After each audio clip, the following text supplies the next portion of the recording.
बहुत बहुत स्वागत है एक बार फिर से आप सभी का सारथी पाठशाला में। और आज हम लोग संस्कृत विषय के एक महत्वपूर्ण टॉपिक संधि पर बात करेंगे। संधि के कुछ महत्वपूर्ण प्रश्नों के साथ हम उपस्थित हो चुके हैं। तो जो भी साथी यूपी टेट की तैयारी कर रहे हैं या कोई अन्य परीक्षा जिसमें संस्कृत पूछी जाती है, ये क्लास उनके लिए बहुत महत्वपूर्ण होने वाली है। आज की इस श्रृंखला का पहला प्रश्न आपके सामने है। पहला प्रश्न है कि दो वर्णों के मेल से जो विकार उत्पन्न होता है, विकार मतलब परिवर्तन जो होता है, उस परिवर्तन को या उस विकार को क्या कहते हैं। तो जब दो वर्णों का मेल होता है तो उनके मेल से जो विकार उत्पन्न होता है उसको समास कहते हैं, कारक कहते हैं, शब्द कहते हैं या फिर संधि कहते हैं। इस प्रश्न का सही उत्तर क्या हो जाएगा? संधि। वर्णानाम परस्परम विकृतिमत संधानम संधि। और ये नियम बताता है कि दो वर्णों के आपस में मिलने से जो विकार उत्पन्न होता है उस विकार को क्या कहा जाता है? संधि कहा जाता है। पहला प्रश्न जो है, इस प्रश्न का चौथा विकल्प अर्थात डी विकल्प सही उत्तर है। अगला महत्वपूर्ण प्रश्न, वर्णानाम परस्परम विकृतिमत संधानम, और यहाँ पर रिक्त स्थान दिया है। आगे प्रश्न दिया जा रहा है कि रिक्त स्थान की पूर्ति करें। वर्णानाम परस्परम विकृतिमत संधानम, इस रिक्त स्थान की पूर्ति करनी है। इस रिक्त स्थान में शब्द भरा जाएगा, वर्ण भरा जाएगा, संधि या फिर लिंग। तो वर्णानाम परस्परम विकृतिमत संधानम, सही उत्तर यहाँ पर क्या हो जाएगा? संधि। ये संधि की परिभाषा बताने वाला सूत्र है। यहाँ पर सही विकल्प कौन सा हो जाएगा? संधि। ठीक है, तो सी विकल्प सही उत्तर है इस दूसरे प्रश्न का। तीसरा महत्वपूर्ण प्रश्न आपके सामने है, अकः सवर्णे दीर्घ किस संधि का सूत्र है? तो अकः सवर्णे दीर्घ किस संधि का सूत्र है, ये पूछा जा रहा है। चार विकल्प दिए हैं। दीर्घ संधि का ये सूत्र है, गुण संधि का है, वृद्धि संधि का है या फिर अयाद संधि का। तो देखिए, बहुत सरल तरीका है। सूत्र में दीर्घ आ रहा है और दीर्घ केवल एक ही विकल्प में है, किसमें? ए विकल्प में। तो अकः सवर्णे दीर्घा, ये जो सूत्र है ये किस संधि का है? दीर्घ संधि का है। ए सही उत्तर है यहाँ पर। दीर्घ संधि का उदाहरण नहीं है। अब कुछ उदाहरण दिए जा रहे हैं और आपको बताना है कि इनमें से कौन सा उदाहरण है जो दीर्घ संधि का नहीं है। विद्यालयः देवालयः भानुदयः, तो विद्यालय दीर्घ संधि का उदाहरण है। विद्या प्लस आलय, इसका संधि विच्छेद होगा। देवालय देव प्लस आलय, ये भी दीर्घ संधि का उदाहरण है। भानुदय भानु प्लस उदय, ये भी दीर्घ संधि का उदाहरण है। तो ये तीनों उदाहरण दीर्घ संधि के हैं, मतलब ए विकल्प दीर्घ संधि का है, ये सही है। और हमें ध्यान रखना है, क्या ढूंढना है? वह विकल्प ढूंढना है जो दीर्घ संधि का नहीं है। धीशः रजनीशः सतीशः दैत्यारिः। अच्छा, एक तरीका ये भी हम लोग समझते हैं कि अगर शब्द के मध्य में बड़ा आ रहा है, बड़ी ई आ रही है, या बड़ा ऊ आ रहा है, या दीर्घ री आ रही है, तो वो दीर्घ संधि के उदाहरण माने जाते हैं। अब धीशः में धी प्लस ईशा दीर्घ ई है। रजनीशः रजनी प्लस ईशा, ये भी दीर्घ संधि है। सती प्लस ईशा सतीशा, ये भी दीर्घ संधि है। दैत्य प्लस अरिह दैत्यारिह, ये भी दीर्घ संधि है। तो ये दोनों विकल्प दीर्घ संधि के हैं। अगला है महेशः रमेशः गणेशः सुरेशः। अब इसमें देखिए, तीसरा विकल्प जो है, इसमें ना तो बीच में मध्य में शब्द के ना तो दीर्घ आ है, ना दीर्घ ई है, ना दीर्घ ऊ है, ना दीर्घ री है। यहाँ पर क्या आ रहा है? मध्य में ए आ रहा है। अब जैसे महेशः है, इसका सही संधि विच्छेद होता है महा प्लस ईशः, और यहाँ पर आ तथा ई दोनों मिलकर के क्या हो रहे हैं? ए हो रहे हैं। मतलब ये हुआ कि जो तीसरा विकल्प है, ये विकल्प ही इस प्रश्न का सही उत्तर हो जाएगा। दीर्घ संधि का उदाहरण नहीं पूछा गया है, तो सी विकल्प सही है। होत्रिकार मातृकार पितृणम, ये सारे उदाहरण, धीशः रजनीशः सतीशः दैत्यारिः, विद्यालय देवालय भानुदय, ये सभी उदाहरण दीर्घ संधि के हैं। अगर कोई उदाहरण दीर्घ संधि का नहीं है, कोई विकल्प ऐसा है जो दीर्घ संधि से संबंध नहीं रखता है, तो वो कौन सा है? सी। महेशः रमेशः गणेशः सुरेशः, ये चारों उदाहरण जो सी विकल्प के हैं, ये चारों उदाहरण गुण संधि के हैं, ना कि दीर्घ संधि के। तो सी विकल्प सही उत्तर है। अगला प्रश्न, आद गुणः सूत्र है। आद गुणः सूत्र किस संधि का है, ये बताना है। तो आद गुणः दीर्घ संधि का सूत्र है या गुण संधि का है, वृद्धि संधि का है या फिर अयाद संधि का है। तो अभी हम लोगों ने तरीका समझा था ना, यहाँ भी समझ लेते हैं। देखो गुणः आया है इस सूत्र में और गुणः एक ही विकल्प में आ रहा है, किसमें, गुण संधि में। तो हम कह सकते हैं कि आद गुणः सूत्र जो है किसका है, गुण संधि का सूत्र है। अतः यहाँ पर बी विकल्प सही उत्तर हो जाएगा। अगला प्रश्न, और अगला प्रश्न कह रहा है आ के बाद अर्थात ह्रस्व या दीर्घ आ के बाद ह्रस्व या दीर्घ ई उ री और लृ आए तो दोनों के स्थान पर क्रमशः हो जाता है। तो जब ह्रस्व या दीर्घ आ के पश्चात क्या आ जाए, ई आ जाए, तो दोनों के स्थान पर क्या हो जाता है, ए हो जाता है। और ऐसे ही ह्रस्व या दीर्घ आ के पश्चात उ आ जाए तो दोनों के स्थान पर ओ हो जाता है। आ के बाद री आए तो अर और लृ आए तो अल हो जाता है। और ये कौन सा विकल्प सही हो जाएगा इस प्रश्न के संदर्भ में, तो आ के बाद ई उ री और लृ आए तो दोनों के स्थान पर क्रमशः क्या हो जाता है, ए ओ अर और अल। हमारा ए विकल्प यहाँ पर सही उत्तर है। ठीक है, ए विकल्प सही उत्तर है छठे प्रश्न में। अगला प्रश्न देखिए क्या कह रहा है, सातवां प्रश्न आपके सामने है। गुण संधि का उदाहरण नहीं है। गुण संधि का उदाहरण कौन सा नहीं है ये आपको बताना है। तो गुण संधि का उदाहरण देखिए, उपेंद्र क्या गुण संधि का उदाहरण है, गंगोदकम है, उमेशः है या फिर पवनः है। तो ध्यान दीजिए, उपेंद्र का सही संधि विच्छेद होता है उपधन इंद्र, आ प्लस ई बराबर ए, ये गुण संधि है। गंगा प्लस उदकम गंगोदकम बनता है, यहाँ आ प्लस उ बराबर ओ हो रहा है, ये भी गुण संधि है। उमा धन ईशः उमेशः बनता है, यहाँ भी अ प्लस ई मिलकर के ए हो रहा है, तो ये भी गुण संधि का उदाहरण है। लेकिन अगर हम बात करें कि गुण संधि का उदाहरण कौन सा नहीं है, तो यहाँ पर देखिए जो अंतिम विकल्प है, और अंतिम विकल्प क्या है, तो अंतिम विकल्प है आपका पवनः।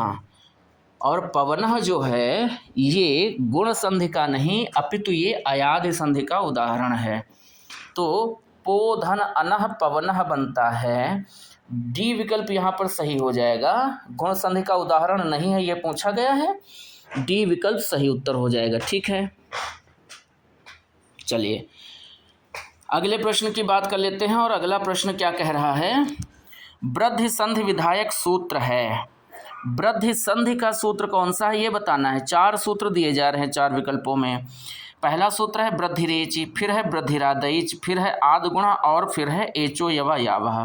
तो एचो यवा यावः जो है ये तो अयाद संधि का सूत्र होता है। ठीक है, आद गुणः ये गुण संधि का सूत्र होता है, अभी अभी हम पढ़ चुके हैं। वृद्धिरादैच ये संधि नहीं, ये है संज्ञा सूत्र। और ये कौन सी संज्ञा निर्धारित करता है, ये निर्धारित करता है वृद्धि संज्ञा। और ये सूत्र कहता है वृद्धिरादैच की जो आत है और ऐच, आत मतलब दीर्घ आ और ऐच मतलब ऐ तथा औ, इन तीन वर्णों की वृद्धि संज्ञा होती है। तो ये तीनों विकल्प तो हट गए, ये तीनों विकल्प सही नहीं हैं। अब एक ही विकल्प शेष है, कौन सा, वृद्धिरेचि। तो वृद्धि संधि का विधायक सूत्र कौन सा हो जाएगा, वृद्धिरेचि हो जाएगा। ये विकल्प सही उत्तर है।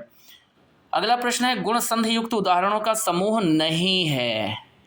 ऐसा कौन सा समूह है, कौन सा वह विकल्प है जिसमें आए हुए शब्द संधि पद गुण संधि के उदाहरण नहीं हैं। तो देखिए देवर्षि, महर्षि, ब्रह्मर्षि, राजर्षि, सप्तर्षि ये सभी गुण संधि के उदाहरण हैं। रमेश, सुरेश, देवेश और इंद्रेश ये भी गुण संधि के उदाहरण हैं। तबलकारः, ममलकारः, वर्षर्तु ये भी गुण संधि के उदाहरण हैं। देवैश्वर्यम, महैश्वर्यम, विद्यैश्वर्यम ये गुण संधि के उदाहरण नहीं हैं। जहाँ पर हमें ए की मात्रा दिखे, जहाँ पर हमें ओ की मात्रा दिखे और जहाँ पर हमें अर दिखे या अल दिखे, वो सारे उदाहरण किसके होते हैं, गुण संधि के होते हैं। ठीक है, और अगर हमें ऐ की मात्रा दिख रही है, अगर हमें औ की मात्रा दिख रही है, अगर हमें आर दिख रहा है, तो ये उदाहरण किसके होते हैं, वृद्धि संधि के। तो गुण संधि का कौन सा समूह नहीं है, तो गुण संधि का कौन सा समूह नहीं है, डी विकल्प सही उत्तर हो जाएगा। अगला प्रश्न क्या कह रहा है उसे देखते हैं। अगला प्रश्न है, महा प्लस औषधि संधि युक्त पद होगा। दो शब्द दिए हैं, एक है महा, एक है औषधि। जब इनमें संधि की जाएगी तो संधि युक्त पद क्या बनेगा, ये आपको बताना है। तो हमें पता है कि जब आ के बाद ओ आता है तो आ प्लस ओ मिलकर के क्या हो जाता है, औ हो जाता है, औ हो जाता है। तो महा प्लस औषधि क्या बनेगा, महौषधि बनेगा। ए विकल्प सही उत्तर हो जाएगा इस प्रश्न में। तो इस 10वें प्रश्न का ए विकल्प सही है। अगला महत्वपूर्ण प्रश्न, अक्षादुहिन्याम उपसंख्यानम वार्तिक का उदाहरण है। अक्षादुहिन्याम उपसंख्यानम वार्तिक का उदाहरण कौन सा है, महौषधि है, पृष्ठौहा है, अक्षौहिणी है या प्रौढ़ा है। तो अक्षादुहिन्याम उपसंख्यानम वार्तिक जो है ये कहता है कि जब अक्ष शब्द के बाद दूसरी ओर क्या आता है, ऊहिनी आता है। क्या आता है बोलिए, ऊहिनी आता है। तो आ प्लस ऊ मिलकर के क्या हो जाता है, औ, वृद्धि आदेश औ हो जाता है। और अक्ष प्लस ऊहिनी बराबर क्या बनता है, अक्षौहिणी बनता है। तो सही उत्तर हमें यहाँ पर मिल चुका है, सी विकल्प सही उत्तर है। अगले प्रश्न की बात करें तो अगला प्रश्न कह रहा है, कौन सा समूह यण संधि का नहीं है। फिर से आपका नेगेटिव प्रश्न है, निषेधात्मक प्रश्न है। आपको बताना है कि कौन सा समूह यण संधि का नहीं है। इत्यादि इत्यादयः प्रत्येकम, ये यण संधि का समूह नहीं है, बिल्कुल है। इत्यादि इति प्लस आदि इत्यादि बनता है, इति प्लस आदयः इत्यादयः होता है, प्रति प्लस एकम प्रत्येकम होता है। तीनों उदाहरण यण संधि के हैं। लृधन आकृति लाकृति, पितृधन आकृति पित्राकृति, पितृधन आज्ञा पित्राज्ञा, ये भी हमारे यण संधि के उदाहरण हैं। मधु प्लस अरिः मध्वरिः, गुरु प्लस आदेशः गुरुवादेशः और धातृ प्लस अंशः धातृंशः, ये भी यण संधि के उदाहरण हैं। तो तीनों विकल्प यण संधि के हैं, किंतु डी विकल्प अर्थात चौथा विकल्प यण संधि का नहीं है। इसमें देखिए पंच प्लस एते, यहाँ पर आ प्लस ए मिलकर के क्या हो रहा है, ऐ हो रहा है, ये यण संधि का उदाहरण नहीं है। तो हमारा सही उत्तर क्या हो जाएगा, डी हो जाएगा। ठीक है, कौन सा समूह यण संधि का नहीं है, डी विकल्प का समूह यण संधि का नहीं है। अगला प्रश्न, अयादि संधि करने वाला सूत्र कौन सा है। कौन सा सूत्र है जो अयादि संधि करता है, तो अयादि संधि का सूत्र बताना है। लोपः शाकल्यस्य है, एचो यवा यावः है, एचो यव यावादि है या फिर एचः अय वावः है।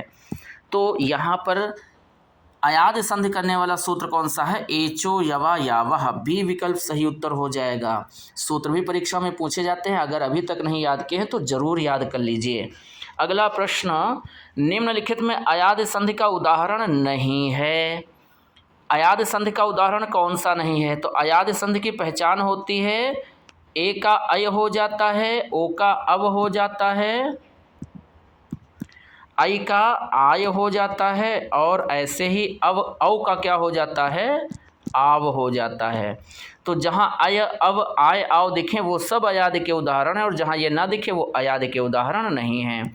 चलिए देखते हैं। पोधन अन पवन, शेधन अनम शयनम, भोधन अनम भवनम और श्रोधन अनम श्रवणम, लोधन अनम लवणम, ये सारे उदाहरण अयादि संधि के हैं। कवे धन ए कवये, हरे धन ए हरये, मुने धन ए मुनये, गुरो धन ए गुरवे और साधो धन ए साधवे, विष्णु धन ए विष्णवे, ये भी अयादि संधि के उदाहरण हैं। भावुकः गायकः, पावनः पावकः शायकः, ये भी अयादि के उदाहरण हैं। लादेशः, मात्राज्ञा, अन्वयः और सतीवः, ये अयादि संधि के उदाहरण नहीं हैं। तो जो अयादि संधि के उदाहरण नहीं हैं वही हमें बताना था, तो निश्चित रूप से डी विकल्प यहाँ पर सही उत्तर है। अगला प्रश्न और अगला महत्वपूर्ण प्रश्न है, शकंध्वादिषु पररूपम वाच्यम वार्तिक का उदाहरण है। शकंध्वादिषु पररूपम वाच्यम, इस वार्तिक के उदाहरण कौन से हैं, तो देखिए पहला विकल्प है शकंधु। अच्छा, यहाँ पर भी देखिए शकंधु आ रहा है, यहाँ भी शकंधु है। उसके बाद तीन विकल्प जो नीचे हैं किसी में भी शकंधु आपको नहीं दिख रहा होगा। वनेपि गतेपि और कवेपि, ये सब पूर्व रूप के उदाहरण हैं। और विद्यैव अद्यैव तथैव, ये सारे वृद्धि संधि के उदाहरण हैं। अब एक ही विकल्प सामने है जो कह रहा है कि ये शकंध्वादिषु पररूपम वाच्यम के उदाहरण हैं। तो सही उत्तर यहाँ पर हो जाएगा ए। ए विकल्प सही है। पूर्व रूप का उदाहरण नहीं है। पूर्व रूप संधि के उदाहरण कौन कौन से नहीं हैं? तो देखिए, को प्लस अयम कोयम, प्रभो प्लस अहम प्रभोहम, गुरो प्लस अत्र गुरोत्र और नमो प्लस अस्तु नमोस्तु, ये सारे पूर्व रूप के उदाहरण हैं। बालको प्लस अपि बालकोपि, बालो प्लस अवदत बालो वदत और को प्लस अवादीत कोवादीत, ये भी आपके पूर्व रूप संधि के उदाहरण हैं। और हमें देखना है क्या कि कौन से पूर्व रूप के उदाहरण नहीं हैं। हरेव विष्णो रमेत्र तेत्र, ये भी पूर्व रूप के उदाहरण हैं। और पूर्व रूप की सबसे बड़ी पहचान है जहाँ पर आपको ये अवग्रह चिन्ह दिख जाए वो उदाहरण पूर्व रूप संधि का होता है। तो ये तीनों विकल्प बी, सी और डी, इनमें आपको जितने भी उदाहरण दिख रहे हैं सब में आपको ये चिन्ह दिख रहा है, इसलिए ये सारे पूर्व रूप के उदाहरण हैं।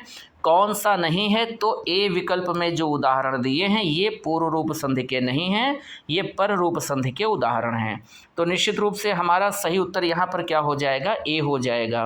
अगला प्रश्न क्या कह रहा है? अगला प्रश्न कह रहा है यद्यपि का संधि विच्छेद है। यद्यपि का सही संधि विच्छेद बताना है। यदि धन आप होगा क्या, यत धन अपि होगा, यदा धन अपि होगा या यदि प्लस अपि होगा। तो 4 विकल्प हैं और 4 विकल्पों में सही उत्तर की पहचान आपको करनी है। यत प्लस अपि ये तो होगा नहीं, यदा धन अपि ये भी नहीं होगा, ये तो यदापि हो जाएगा। यदि धन आप और यदि धन अपि ये 2 विकल्प हैं जिनमें से कोई एक सही है। तो देखिए, यद्यपि में द्या जो है इसमें छोटा आ जुड़ा हुआ है और यहाँ है बड़ा आ, इसका मतलब ये भी सही नहीं है। और जब ये भी सही नहीं तो एक ही विकल्प हमारे सामने शेष रह गया और वो कौन सा है? डी। यदि प्लस अपि बराबर क्या बनेगा? यद्यपि। तो इस प्रश्न का सही उत्तर डी है। अगला महत्वपूर्ण प्रश्न संधि से संबंधित गतेपि में संधि है। और गतेपि में संधि कौन सी है? अयाद संधि है, पर रूप है, पूर्व रूप है या फिर गुण संधि है। अभी हम लोगों ने एक तरीका समझा था पूर्व रूप संधि को पहचानने का कि जहाँ पर हमें ये चिन्ह दिख जाए। तो देखिए, गतेपि में आपको ये चिन्ह दिख रहा है और गतेपि का संधि विच्छेद होता है गते प्लस अपि। हम लोगों ने पूर्व रूप संधि का सूत्र पढ़ा है, कौन सा? एंगह पदांतादत। और ये सूत्र कहता है कि अगर पदांत में ए अथवा ओ हो, बाद में ह्रस्व आ हो, तो ह्रस्व आ पूर्व रूप आदेश होकर ए बन जाता है और आ के स्थान पर अवग्रह चिन्ह का प्रयोग किया जाता है। तो गतेपि जो है इसमें संधि कौन सी हो जाएगी? निश्चित रूप से ये पूर्व रूप संधि का उदाहरण है। सी विकल्प सही उत्तर है। अगला प्रश्न तोरली का उदाहरण है। तोरली क्या है? एक सूत्र है। किस संधि का सूत्र है? तो तोरली जो है ये लत्व संधि का सूत्र है और तोरली का उदाहरण हमें बताना है। तो तोरली सूत्र कहता है कि अगर तवर्ग के बाद दूसरी ओर क्या आता है? ला आता है, तो तवर्ग के स्थान पर क्या हो जाएगा? तवर्ग के स्थान पर ला हो जाएगा। अब देखिए, ला वाला उदाहरण केवल एक ही हमारे सामने है 4 विकल्पों में और वो कौन सा है? बी। तद प्लस लयः बराबर क्या बन जाता है? तल्लयः। ये तोरली सूत्र का उदाहरण है। बी विकल्प सही उत्तर हमें मिल चुका है। अगला प्रश्न है हरिस प्लस शेते में संधि किस सूत्रानुसार होगी? अर्थात हरिस प्लस शेते में किस सूत्र के अनुसार संधि होगी? तो हरिस में हम देख रहे हैं क्या है? स है और इधर क्या है? श है। और हमको पता है कि सकार से परे शकार आने पर सकार का शकार हो जाता है और ये बात हमें कौन बताता है? स्तोह इष्णा इष्युः। ए विकल्प यहाँ पर सही उत्तर हो जाएगा। 20वें प्रश्न का ए विकल्प सही है, स्तोह इष्णा इष्युः। ठीक है, सकार से परे शकार आने पर सकार का शकार हो जाता है। अच्छा, यहाँ वही प्रश्न पूछ लिया गया, सकार का शकार से योग होने पर क्या परिवर्तन होता है?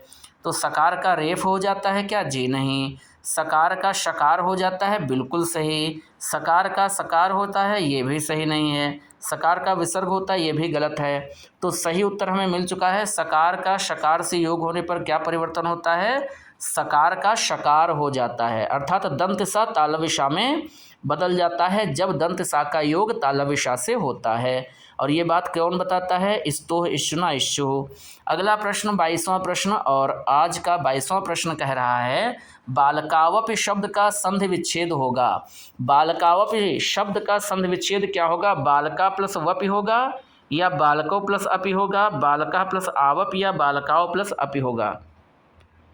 तो इन 4 विकल्पों में सही उत्तर कौन सा है? बालकौ प्लस अपि। अयाद संधि का उदाहरण है एचो यावा यावा सूत्र से बालकौ प्लस अपि बराबर क्या बनता है, बालकावपि बनता है। बी विकल्प सही उत्तर है इस 22वें प्रश्न में। प्रश्न संख्या 23 और 23वां प्रश्न कह रहा है उपेंद्र का सही संधि विच्छेद होता है। तो उपेंद्र का सही संधि विच्छेद क्या होता है, उप प्लस इंद्र। क्या होता है बोलिए, उप प्लस इंद्र। और उप प्लस इंद्र कहाँ है, किस विकल्प में है, ए विकल्प में है। तो 23वें प्रश्न का ए विकल्प सही उत्तर है। प्रश्न संख्या 24 तल्लयः का संधि विग्रह कीजिए। तल्लयः का संधि विच्छेद करना है। तल्लयः का संधि विच्छेद क्या होगा, तो तल्लयः का संधि विच्छेद होगा तत् प्लस लयः। अभी हम लोगों ने तोरली सूत्र पढ़ा था जो तवर्ग के बाद ल आने पर तवर्ग को ला बना देता है। तो तत् प्लस लयः हमारा सही उत्तर है 24वें प्रश्न में। ठीक है, अगला प्रश्न, और अगला प्रश्न है 25वां प्रश्न, मनोरथा का संधि विच्छेद है। ये हमारा आ गया विसर्ग संधि का प्रश्न। मनोरथा का सही संधि विच्छेद क्या होगा, तो मनोरथा का सही संधि विच्छेद होता है मनस प्लस रथः। क्या होता है बोलिए, मनस प्लस रथः। अतो रोर प्लुताद प्लुते सूत्र लगता है और एक सूत्र लगता है हश्चा, जो क्या कहता है, जो कहता है कि स से पहले जब ह्रस्व आ हो और बाद में ह्रस्व आ या कोई सघोष व्यंजन हो तो साका ओ बन जाता है, फिर आद गुणा संधि से आ प्लस ऊ मिल करके ओ बन जाते हैं। तो मनोरथा का सही संधि विच्छेद क्या होगा, मनस प्लस रथः। सी विकल्प सही उत्तर है। अगला प्रश्न, अच संधि किसे कहते हैं, तो अच संधि कहा जाता है, अच का मतलब होता है संस्कृत में स्वर, और अच स्वर को कहते हैं, इसलिए स्वर संधि को ही हम किस नाम से जानते हैं, अच के नाम से। तो अच संधि किसे कहा जाता है, निश्चित रूप से डी विकल्प सही उत्तर हो जाएगा, स्वर संधि को। अगला प्रश्न, प्रश्न संख्या 27, और प्रश्न संख्या 27 कह रहा है वसंत ऋतु में कौन सी संधि है। तो वसंत ऋतु में कौन सी संधि है, वसंत ऋतु का संधि विच्छेद होता है वसंत प्लस ऋतु। क्या होता है बोलिए, वसंत प्लस ऋतु। और इसमें देखिए आ के बाद क्या आ रहा है, री आ रहा है, और आ प्लस री मिल करके दोनों के स्थान पर गुण आदेश अर हो रहा है। तो निश्चित रूप से वसंत ऋतु में कौन सी संधि हो जाएगी, गुण संधि। बी विकल्प सही उत्तर है यहाँ पर। अगला प्रश्न, और शुत्व इश्चुत्व संधि का उदाहरण आपको बताना है। प्रश्न कह रहा है इश्चुत्व संधि का उदाहरण कौन सा है। इश्चुत्व संधि का उदाहरण हमें पहचानना है। तो देखिए इश्चुत्व संधि का उदाहरण है आपका हरिस प्लस टीकते होगा, नहीं होगा, ये इश्चुत्व संधि है। तत् प्लस टीका तट्टीका, तकार का टकार हो रहा है, तवर्ग का टवर्ग हो रहा है, ये भी इश्चुत्व संधि है। विष्णु प्लस त्राता, ये विसर्ग संधि का उदाहरण है। अब एक ही विकल्प हमारे सामने शेष है, विद्वान जयति। विद्वान जयति का अगर हम देखें तो हमें संधि विच्छेद मिल जाता है विद्वान प्लस जयति। और यहाँ पर देखिए, यहाँ पर ये है ना, और ना का योग हो रहा है जा से। ये ना है तवर्ग और जा है चवर्ग। तवर्ग का योग जब चवर्ग से होता है तो तवर्ग चवर्ग में बदलता है, और ये नियम किसका है, इश्चुत्व संधि का है। तो निश्चित रूप से इस प्रश्न का सही उत्तर क्या हो जाएगा, बी हो जाएगा, विद्वान जयति। अगला प्रश्न, अनुनासिक संधि का उदाहरण नहीं है। एक बार फिर से आपका नकारात्मक प्रश्न, अनुनासिक संधि का उदाहरण कौन सा नहीं है। तो अनुनासिक संधि का नियम होता है कि पदांत का वर्ण अगर यर प्रत्याहार का है और उसके बाद कोई अनुनासिक व्यंजन आया है तो पदांत का वर्ण अपने ही वर्ग के 5वें वर्ण में बदल जाता है। तो देखिए अनुनासिक संधि का उदाहरण कौन सा नहीं, यहाँ देखिए का है यर प्रत्याहार, बाद में अनुनासिक है तो का बदल गया अपने ही वर्ग के 5वें में, ये अनुनासिक का उदाहरण है। षट धन मुखा, टा के बाद माँ है तो टा बदला है नाम में, ये भी अनुनासिक का उदाहरण है। षट धन मासाह, ये भी षणमासाह बन रहा है, अनुनासिक संधि का उदाहरण है। लेकिन जगत प्लस ईशः जगदीशः बन रहा है, ये अनुनासिक नहीं, ये उदाहरण है किसका, ये उदाहरण है जश्न संधि का। झलाम जशोन्ते, झलाम जशोन्ते सूत्र कहता है कि पदांत में झल प्रत्याहार का वर्ण हो और बाद में कोई स्वर हो या कोई सघोष व्यंजन हो तो झल के स्थान पर जश हो जाता है, अर्थात पदांत का वर्ण अपने ही वर्ग के तीसरे वर्ण में बदल जाता है। तो ये जस्ट संधि का उदाहरण है, ये अनुनासिक का उदाहरण नहीं है। और हमें यही प्रश्न दिया गया था कि अनुनासिक संधि का उदाहरण कौन सा नहीं है, तो निश्चित रूप से यहाँ डी विकल्प सही उत्तर है। अगला प्रश्न और आज की श्रृंखला का अंतिम महत्वपूर्ण प्रश्न है, संधि से संबंधित विसर्जनीय सिसह सूत्र कब लागू होता है। तो विसर्जनीय सिसह सूत्र कहता है कि विसर्ग का क्या हो जाता है, सा हो जाता है। और विसर्ग का जब सा हो जाता है, सा का सा कब तक रहता है, तो सा का सा तभी तक रहता है जब बाद में खर प्रत्याहार होता है। खरिचा सूत्र कहता है कि अगर बाद में खर प्रत्याहार होगा तो विसर्ग का जो सा बनेगा उस सा का सा ही रहेगा, कोई और परिवर्तन नहीं होगा। तो निश्चित रूप से ए विकल्प हमारा तीसरे प्रश्न में सही उत्तर हो जाएगा। और इस तीसरे प्रश्न के साथ ही आज की श्रृंखला यहीं पर विराम लेती है। आज की क्लास कैसी लगी कमेंट करके ज़रूर बताइएगा, और हम पुनः मिलेंगे ऐसे ही कुछ महत्वपूर्ण प्रश्नों के साथ अगली क्लास में। तब तक अपना ध्यान रखिए, पढ़ते रहिए, स्वस्थ रहिए, व्यस्त रहिए, मस्त रहिए। बहुत बहुत धन्यवाद। नमस्कार।